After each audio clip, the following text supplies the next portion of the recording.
we're getting some kind of sunshine, I thought I'd show you a couple of really simple things, things that will save money and will run for years. What you're looking at here is a 12-volt car fan that I've owned for 8.5 years, that has been plugged into the same solar panel for 8.5 years and has run for 8.5 years every time the sun's hit the panel.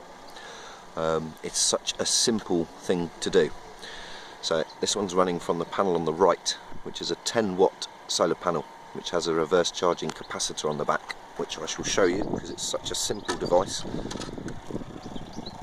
That is a reverse charge capacitor.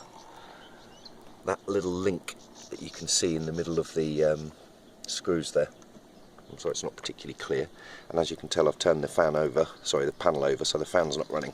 Now, you can simply, there you go, straight back on again. So how's this done? Well, it's no secret, but it is a secret. So many people aren't aware of this simple trick. Every 12-volt device generally comes with two cables. A red cable and a black cable. And that applies to both the panel and the fan, although in this case the fan has two black cables, so you have to determine which one is positive and negative. But that's so simple because you can't electrocute yourself or cause a problem to the panel because of the reverse charging capacitor. You can actually attach the negative to the positive to the negative, and see that the fan doesn't work, and simply reattach the cables on the opposite ones. So here, as you can see, the positive is attached to what obviously is the positive, and the negative is attached to what I found to be the negative. Pardon me. And that's it. Now, we have that running in the shed actually, usually. Well, I've got 8 of these. It's a fantastic free running ventilation device. You can put it anywhere, you can take it camping, you can have it in your home. But as we're going to see a lot of economic issues, potential power failure issues, I'm not certain of this, but why not be prepared for them? This is a really good tip for free cooling. There's something else I've hooked up here as well.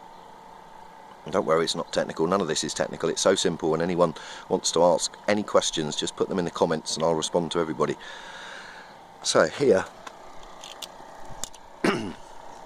most of you probably recognise what this is. This is one of those USB cigarette adapters that you would normally plug into the adapter of your car, your cigarette adapter, or a 12-volt socket.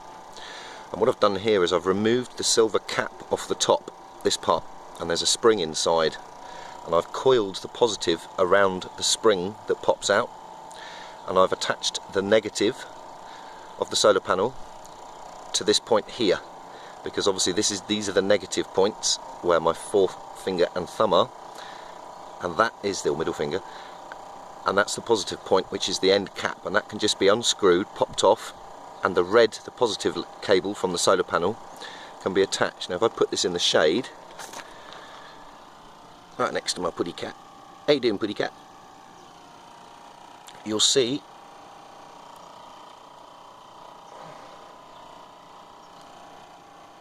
the LED light come on, and that's actually running, there's only about probably 0.7 of an amp coming through the panel, but that's perfectly sufficient to charge any USB device. Might take a little bit longer on these small panels, but you can plug in phones. Well, look, I don't have to tell you what you can plug in, you can see it's a USB device. The larger the panel, I've got a 20-watt panel as well, I'll show you that, and a 50 and an 80, I've got a full range of solar here. But I wanted to show you these because these old style panels, and remember I've had these for 8 years now, and they're in perfect condition, they still work. You can see the fans running there, it's quite powerful as well. So I'm not a technical scientist, salesperson, etc, etc, but I think people can see the benefits of something like this. These panels can be picked up for about £12 or $15 now from eBay. The fan, they're getting more and more difficult to get hold of actually, and I'll be honest with you about that. If you can find a metal 12-volt car fan like this for about £12 to £15, about $17, you'll be doing well. But the two together, cost wise, call it 25 to 30, and I've had mine running 8 years. and they really, if you have a couple hung up, one high, one low, to pull the air through an open door or window, it's free cooling and free charging on anything that runs on USB. So hope you enjoyed that. Sorry it wasn't very professional, but does it look professional? No. But does it do the job? Yes. Cheers.